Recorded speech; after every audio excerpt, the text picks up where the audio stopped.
I'm on top of the world, I'm on top of the world, Pues volvemos de la publicidad y sigue con nosotros Juanjo Gómez. Como veis, el plató, el decorado ha cambiado un poco porque ahora nos trae Juanjo una sección dedicada a la literatura, a los libros que nos hacen viajar.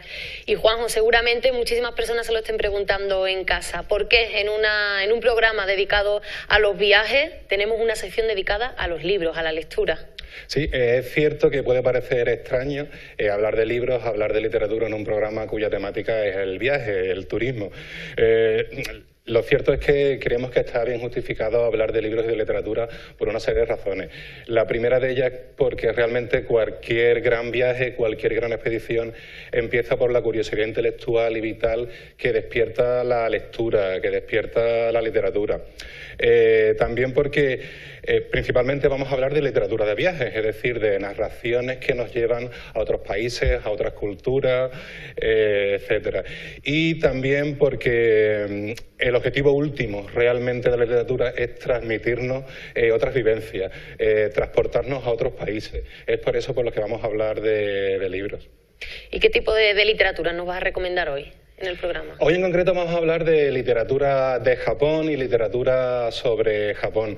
Como tenemos varios libros que recomendar y, lógicamente, es completamente imposible resumir la historia de la literatura japonesa en 6 libros, intentaremos ser muy breves y dividiremos este programa en 2 partes.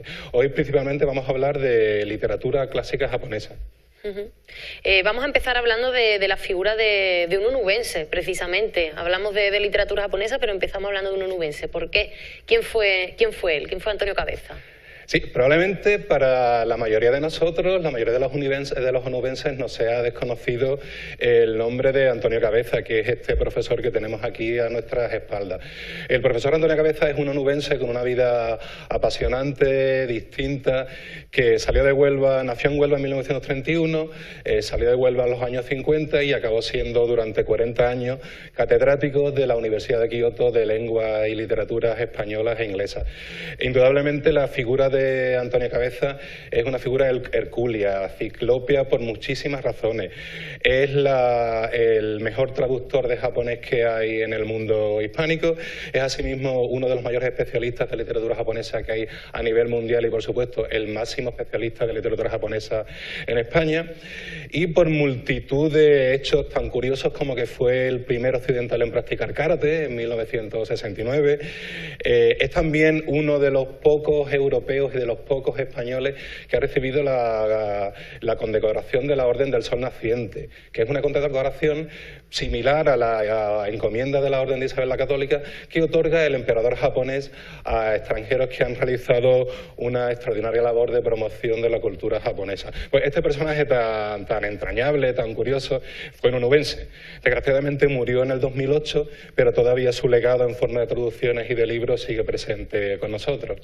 Y de su obra cumbre, ¿qué nos puedes contar? Sí, de su obra cumbre es la que tenemos, aquí, ¿no? El siglo ibérico de Japón, y es probablemente el estudio más importante que se haya hecho sobre historia hispano-japonesa.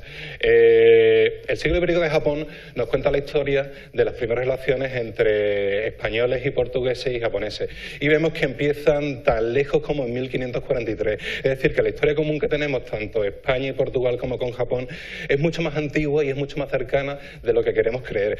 Se me viene a la cabeza, por ejemplo, la historia de la familia Japón, los de Alcalá de Guadaira, descendiente de un samurái que arribó en Alcalá de Guadaira, eso sigue ahí. Esto es otra muestra de esa relación entre España y Japón.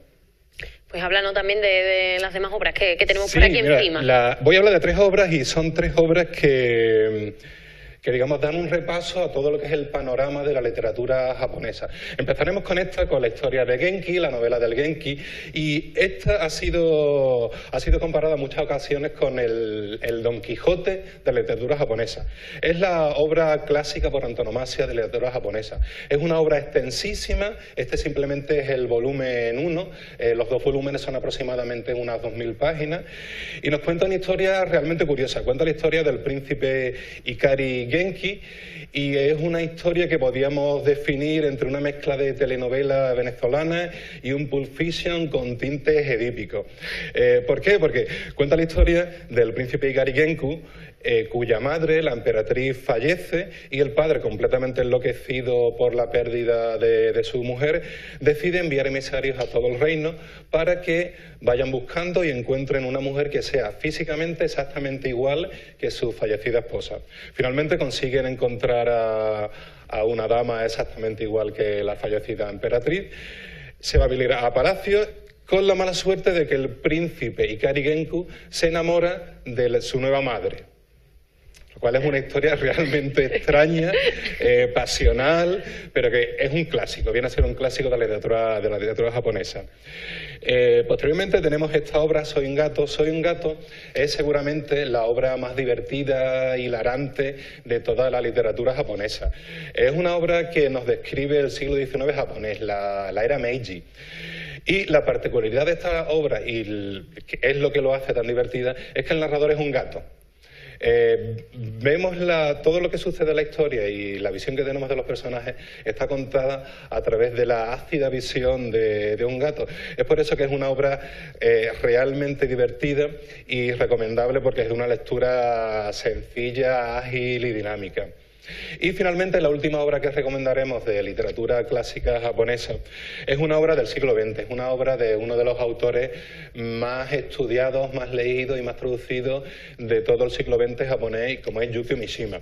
Yukio Mishima en sí mismo es un personaje sumamente contradictorio. Es un personaje antagónico en actitudes y pensamientos, adelantado a su época pero a su vez atrasado. Es un personaje que era culturista, homosexual, pero al mismo tiempo formaba parte de las brigadas ultranacionalistas de Japón. Era un personaje que quería la vuelta del Imperio del Sol Naciente, pero a su vez abogaba por el matrimonio homosexual, por el derecho a doctor de los homosexuales, etc. Por lo que vemos que es un personaje realmente contradictorio.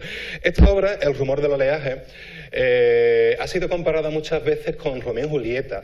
De hecho, se le llama la gran obra de amor de la literatura asiática, y nos cuenta la historia de un pescador pobre, Shinji, y una rica heredera, Natsumi, y su historia de amor en una isla deshabitada y desolada del archipiélago japonés.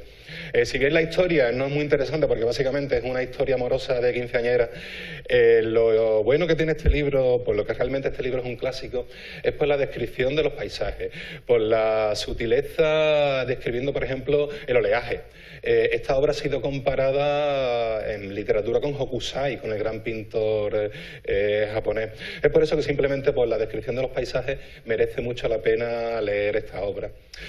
Bien, y aquí termina este rapidísimo y sucinto resumen de la literatura clásica japonesa. Juanjo, la semana que viene un poquito más de literatura japonesa, ¿no? Sí, la semana que viene hablaremos un poquito más, pero ya no vamos a hablar de literatura japonesa, sino de literatura sobre Japón. Sobre Japón. Hablaremos de libros que han escrito escritores extranjeros, entre ellos escritores españoles, sobre Japón. Libros que nos hablan de la realidad social, política, económica, etcétera. En definitiva, libros con los que acercarnos a un país, libros con los que conocer la realidad de un país. Juanjo, pues muchísimas gracias por acompañarnos y la semana que viene nos vemos otra vez. Espectadores. Gracias. Nosotros continuamos haciendo más turismo desde aquí, desde Cruce de Camino.